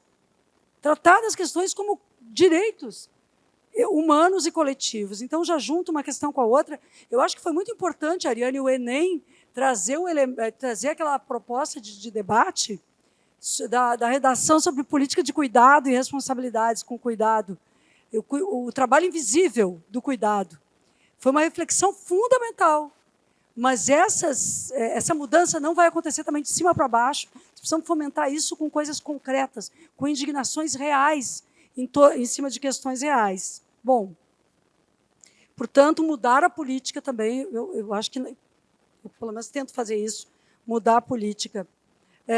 Também me refiro a isto quando o Yuri traz a questão do novo ensino médio, que foi uma grande propaganda do governo anterior, e a gente fez uma resistência enorme àquele novo ensino médio. Eu era da comissão, inclusive, com a Fátima Bezerra, que agora é já pelo 2º mandato. Ai, muito obrigada. Estava parecendo uma abelha. Uma mariposa me aproximando. Ai, muito obrigada, de verdade. Bom, tinha alguma coisa mesmo me dizendo que tinha alguma coisa... mas, assim, naquele momento, as pessoas embarcaram naquele discurso fácil de que agora os jovens vão decidir os seus itinerários formativos. E não tinha decisão nenhuma para tomar, porque não tinha, a maior parte das escolas não tinha itinerário formativo nenhum. Só serviu para reduzir o currículo, diminuir a complexidade da educação e ainda separar mais ainda a educação privada da educação pública. Quando, na verdade, com o projeto pedagógico de educação pública que os institutos federais têm, inclusive aqui em Novo Hamburgo, e que devem ter ensino médio em todas as escolas, os institutos federais devem iniciar pelo ensino médio, é uma batalha que a gente tem tido, nós mostramos que basta financiar melhor a educação pública, que nós vamos ter uma educação de grande qualidade e melhor até que a educação privada. São os mesmos professores e professoras. As condições de trabalho e de vida dos alunos é que dificultam ainda mais. Mas veja que os alunos dos institutos federais, na sua maioria, ingressam por sorteio, justamente para que não se faça a escolha daqueles que têm uma nota melhor, uma espécie de vestibular para ingressar no ensino médio. O que é fundamental, porque, independentemente do lugar de partida, nós temos que ter na educação um lugar de chegada, que é a da produção do conhecimento, da construção do conhecimento, quando a gente investe nas crianças e jovens. Então, quero me somar ao Yuri que esse novo ensino médio foi uma destruição e agora o que será erguido tem que ser dialogado com a sociedade. Causa concreta, portanto, mais uma vez. Bom, o vereador Brizola trouxe um elemento aqui, eu aproveito para fazer uma saudação a ele, nesse tema que ele trouxe, eu anotei aqui como disputar as políticas do governo Lula. Porque as prefeituras que professam, gestores que professam, muitas vezes a redução do direito à educação infantil, que negam direitos, quando chega o Minha Casa Minha Vida na cidade, estão lá para fotografia. Né? E eu realmente acho que nós temos que mostrar, e 2024 será importante para isto, que há uma conexão entre o projeto dos sindicatos, dos movimentos, dos partidos do campo popular, com aquilo que o presidente Lula está tentando fazer para o Brasil, retomando políticas, voltando a ter políticas públicas, enfrentando o desemprego e uma série de medidas que ele está tomando para a reindustrialização do Brasil e para direitos. Eu acho que aqui também, quando o Ederson trouxe o elemento de que nós não superamos a ditadura, né, que eu falei, da justiça de transição, bom, dentro das fábricas a gente tem isto, ainda nos dias atuais. Eu acho que eu não estou errada em dizer e identificar, porque, afinal de contas, eu acho que nem faz 2 anos que nós tivemos aquele episódio tão triste com uma mulher numa fábrica aqui em Novo Hamburgo, que não pôde ir ao banheiro. E tantas outras questões que são vexatórias, tratamento opressivo, vexatório, desrespeito ao corpo, à vida das pessoas, aos direitos fundamentais, a impossibilidade de tomar água, de parar um minuto, de ir ao banheiro. Então, o regramento fora a disputa política que acontece dentro dos lugares, tentando oprimir até mesmo o direito à livre manifestação e voto das pessoas por parte, como acontece agora, me parece, esse ataque ao presidente do TRT é uma forma de tentar calar o direito de expressão e uma das atividades fundamentais do tribunal, que está em contato com as diversas relações que existem no mundo do trabalho, inclusive com os sindicatos. É isso que querem impedir. Essa conexão que tenta ser impedida. Então, e a partir de quem? Dos setores que pensam que, por serem donos do dinheiro e dos empreendimentos, são donos de toda a sociedade, da formação da opinião, e que não aceitam que ninguém se posicione de uma forma autônoma. Isso, por exemplo, o veto do presidente Lula, na última sexta-feira, sobre o projeto de lei de continuidade da desoneração da folha, da desoneração das empresas, está sendo totalmente atacado. Mas as pessoas têm que perceber que são 9,4 bilhões de reais. E esse recurso precisa ser debatido, porque não é a forma de geração de emprego que a reforma tributária traz nesse momento, não é simplesmente a desoneração do setor produtivo, mas é de sabermos quantos empregos serão gerados. Qual é a prestação de contas que esses setores, qual é a qualidade desses empregos, como essas empresas entram na nova indústria, na indústria verde, na transição energética e uma série de questões que devem ser colocadas. Então, obviamente, que com a reforma tributária, nós vamos passar a ter mais condicionantes para que as empresas tenham a possibilidade de acessarem recursos públicos, acabando com a guerra fiscal. E, portanto, um dos elementos é não dar de imediato a desoneração sem que os empreendedores cheguem na frente do governo para dialogar sobre quantos empregos eles estão sendo gerados com esses 9,4 bilhões. É isso que o presidente Lula quer saber. Por isso ele vetou. Nós sabemos que provavelmente esse veto venha a ser derrubado no ambiente da Câmara dos Deputados, mas nem todo dinheiro empregado gera empregos como deveria. É devolvido para a população em número de empregos protegidos, de empregos com carteira assinada, com direitos trabalhistas, como empregos que não sejam precários. Então, são elementos que o governo quer perguntar e quer ter a resposta das empresas. Ainda que a gente saiba que é importantíssimo que o governo participe do esforço para a manutenção de empregos, por que o governo não pode perguntar quantos empregos e que qualidade dos empregos existe com aquele emprego que ele financia através da desoneração? Eu acho que o governo está certo em fazer essas perguntas. Bom, ainda o Gustavo trouxe as redes sociais, Gustavo, foram muito melhor trabalhadas pela direita do que pelos setores populares e de esquerda.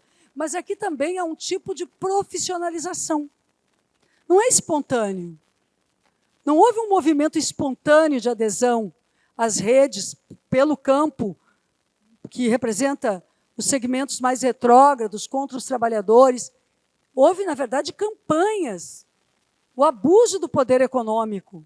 Tanto é que, quando o desembargador trouxe esse elemento do gabinete do ódio e ele foi desarticulado, olha, eu vou dizer para vocês, a minha vida melhorou muito. Eu acho que a vida melhorou muito.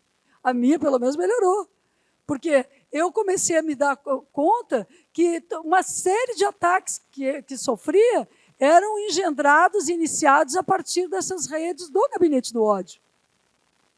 Hoje diminuiu enormemente, porque não há mais o financiamento dessas redes. Mas, obviamente, que há setores sempre dispostos a voltar a financiá-las. E o Brasil não tem uma legislação ainda, porque os grandes não permitiram ter, inclusive as big techs aí, que coloquem os crimes de ódio na internet, o enfrentamento à violência na internet, o racismo, a violência política ainda não está devidamente regrado. O Ederson também trouxe o tema da democracia conectada aos direitos humanos, que eu concordo totalmente, e creio que aí eu misturaria com um tema que a Suzy trouxe, da economia solidária, porque a economia solidária é uma possibilidade de não termos só economia de mercado.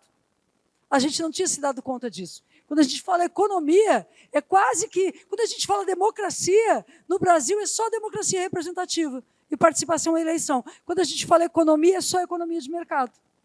E o que a Suzy trouxe aqui é um outro elemento. Há um outro tipo de economia, da cooperação, das cooperativas, da solidariedade, que é desalienadora, que são esses grupos que se reúnem para produzir, e já produzem em alta escala.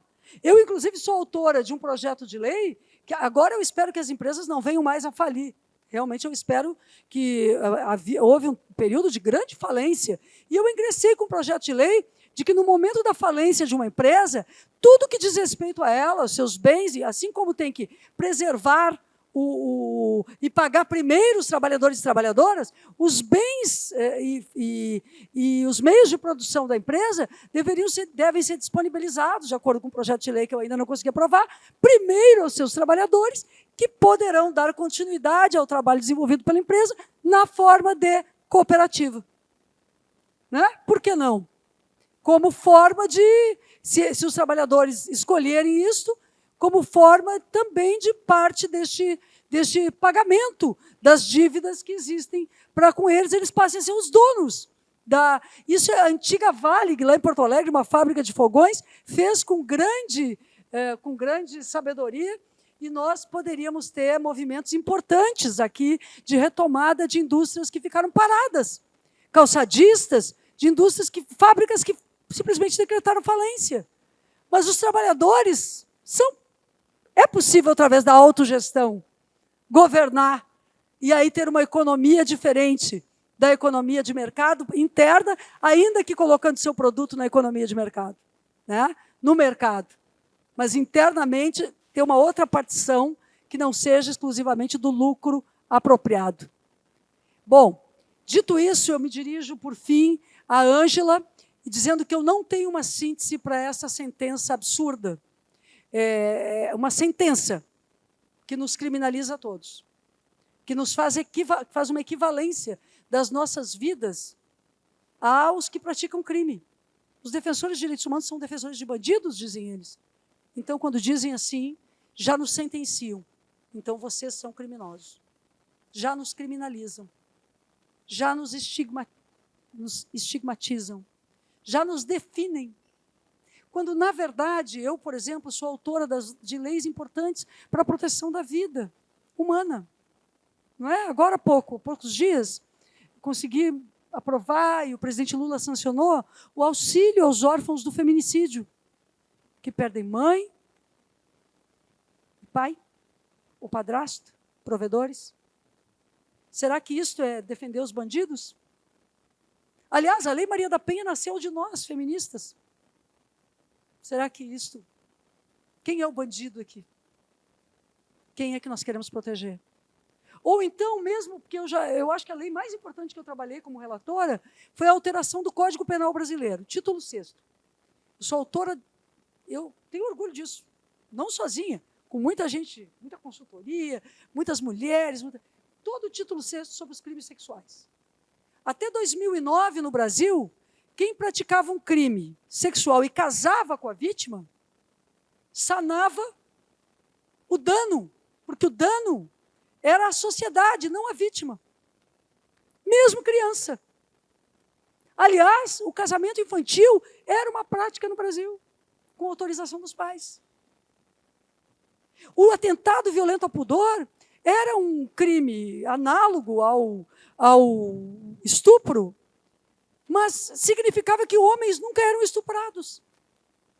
Eu trabalhei a unificação do tipo penal, para a gente reconhecer o estupro que há contra meninos, contra homens, mas também para conseguirmos estabelecer a responsabilidade penal adequada, com a dosimetria da pena, enfrentando, sobretudo, no direito penal é importante, a impunidade, porque a responsabilidade do violador, do violento, do estuprador, do criminoso, é parte da cura também da vítima. Eu tenho consciência disto. Então, o que nós fizemos para merecer, quando eles dizem merecem, quando eles usam essa expressão, o que nós fizemos para merecer essa frase tão terrível? Nós defendemos as vítimas da ditadura, que eram presas, portanto, os defensores de direitos humanos iam às cadeias para defender as vítimas da ditadura, para tirar as pessoas da situação de tortura. Nós realmente adentramos as delegacias que continuaram torturando. Nós realmente enfrentamos aquelas pessoas que tinham os cacetetes com o nome do Marcos Olim, ou não é verdade? Em alguns lugares, ou de outras pessoas. Nós realmente fizemos a nossa parte, nos colocando para uma sociedade verdadeiramente democrática, porque, como o Ederson disse, sem os direitos humanos não existirá democracia. Agora, somos estigmatizados, sofremos com isto, e vamos continuar tentando, e tentando que não nos definam, e lutando todos os dias das nossas vidas para afirmar os direitos humanos não como lugar da violência, porque se dependesse de nós, nenhum bandido cometeria nenhuma forma de violência. Nem aqueles que utilizam do Congresso Nacional para repercutir a apologia ao estupro, as formas de violência todas com que se dirigem a essa sociedade, toda vez que eles gritam contra as mulheres no ambiente daquele plenário, com violência política ou naqueles corredores, eu fico pensando quantas mulheres no ambiente da casa, no ambiente privado, também não sofreram a continuidade da violência ali dentro. Quantos gritos não foram dados a partir de líderes que gritam? Quantas humilhações não aconteceram a partir de líderes que humilham? Quantos estupros não acontecem a partir de líderes que banalizam o estupro como merecimento ou não? A questão é que nós decidimos não nos calar. Eu digo muito, eu não tenho medo de nada, porque eu decidi que viver o enfrentamento ao fascismo é uma resposta a tudo isto. O contrário disto seria diminuir a possibilidade de salvar as outras vidas. Já não faço mais isso por mim. Faço por todas nós, porque nós todas e todos somos muito mais fortes. Então, quando disserem direitos humanos é coisa de bandido, diga, sei lá, diga como eu digo. Eu nunca defendi um bandido, nem aqueles que tu sustentas como importantes na política nacional. É isso que eu procuro dizer. Muito obrigada. Acho que foi importante tocar no tema da ditadura, do exemplo argentino sobre a justiça de transição e a nossa falta de memória coletiva, de um espaço de memória coletiva como é a ESMA, né? A escola da mecânica foi um centro de tortura e morte para milhares de pessoas. E eu conheci a ex-diretora, conheci o espaço, conheci a ex-diretora da ESMA, que hoje é integrante do Conselho de Administração. E uma coisa chamou a atenção também, nós temos que estar atentas o tempo todo com o neoliberalismo, que quando passou Macri fez umas políticas públicas educacionais que já eliminaram do ensino o estudo da ditadura. E com isso há toda uma geração na Argentina em que pese terem feito justiça de transição, terem espaço de memória coletiva, que já não vê tanta importância assim entre um regime ditatorial ou um regime democrático. Então, ou seja, a memória coletiva tem que ser permanentemente, né, revitalizada. E daí a importância do que o Yuri coloca com a reforma do ensino médio, né, e de que se mantenha esses espaços de estudo de filosofia, né, de história, de política, né, para que as pessoas depois não entrem nas armadilhas das redes sociais. Com relação à pergunta do Álvaro, né, que é a pergunta do milhão, mas eu creio, querido Álvaro, que nós temos que pensar educação e formação contra o capitalismo também. Pensar em resgatar a consciência de classe. Tocando naquela questão da desoneração da folha de pagamento, eu vi na imprensa que sindicatos e empresas se uniram, né, para pedir a desoneração da folha de pagamento. Aí tu olha lá e tem empresas de telemarketing, que são uma das maiores litigantes da Justiça do Trabalho, da Justiça Comum também, contra consumidores e consumidoras, e está lá na lista das empresas serem desoneradas. E aí entra aquela questão do público-privado, a perda da consciência de classe, a desaparição do conflito, né, e que acaba entranhando também nos sindicatos. E qual seria a pauta do sindicato? Pedir a desoneração das empresas ou pedir a desoneração dos salários? Por que salário tem que ser tributado? Salário não é lucro. Quem tem lucro é a empresa. Então vejam, né, a importância da gente estar aqui conversando, discutindo e ver se o sindicato também começa a armar uma pauta diferente de combate, né? Não só de resistência, mas uma pauta de combate mesmo. Não se vai para a guerra, né, com uma faca sem ponta, não é isso?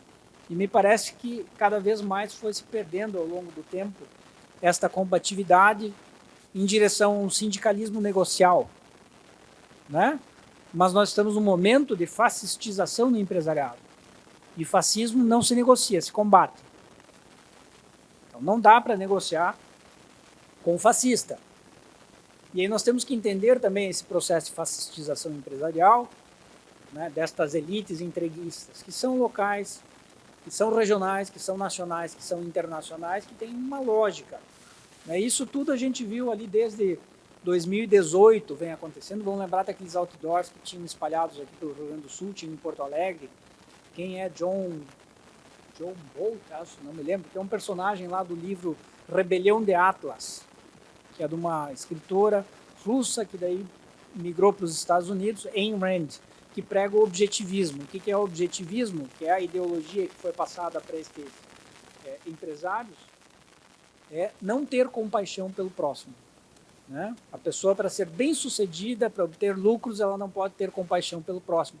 Então, esta ideologia está, né, captando também corações e mentes aqui do empresariado brasileiro, onde fica difícil a conversa, né, muitas vezes, onde a gente vê, por exemplo, né, essa notícia que foi passada de Novo Hamburgo, onde há uma completa inversão, né, de valores. Temos que estar realmente muito alertas, né, porque os ataques estão vindo por todos os lados, sobretudo com estas, perdoem, porcarias, né, porcarias da vida contemporânea. Tem um filósofo coreano que não usa isso aqui. O ideal seria que não usássemos, né? Mas não adianta, né? Eu não usar, a deputada não usar, o Bruno não usar, a maioria vai continuar usando. Então, creio que aí também entra a pergunta que o colega fez: por que não o uso reverso das redes sociais? Aí pensemos, né? Esquerda analógica, direita digital. Empresa digital, sindicato analógico. Né? Esse pessoal tem youtuber, né? Tem os profissionais que fazem a massificação, né, das fake news.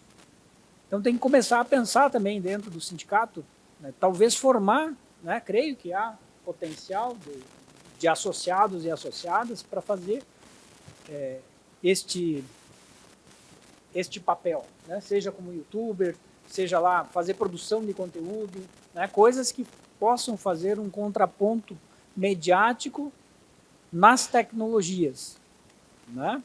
Creio que não é impossível. Também uma outra parte, dentro dessa questão do resgate de consciência de classe, hoje é uma segunda-feira, são quase 9 da noite, e vocês estão aqui. Parabéns, né? Todos venceram, todos e todas venceram seus expedientes, estão aqui, né, participando deste importante debate. Por que não chamar mais colegas?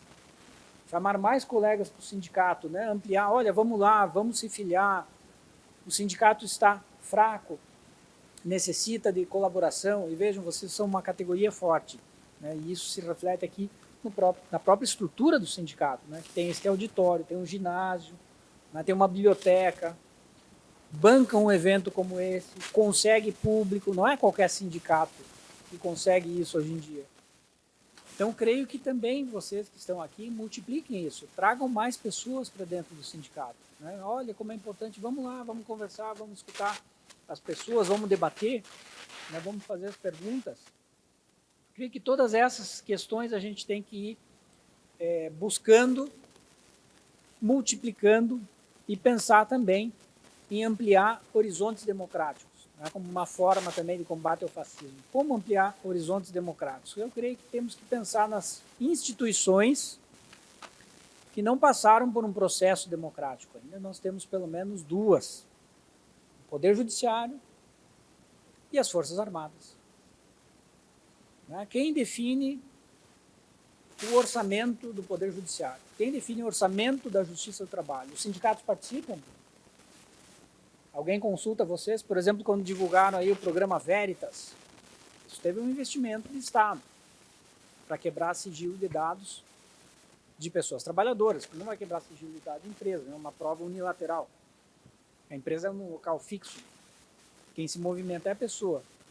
Foram consultados os sindicatos? Não. Quer dizer, cadê a democracia nisso?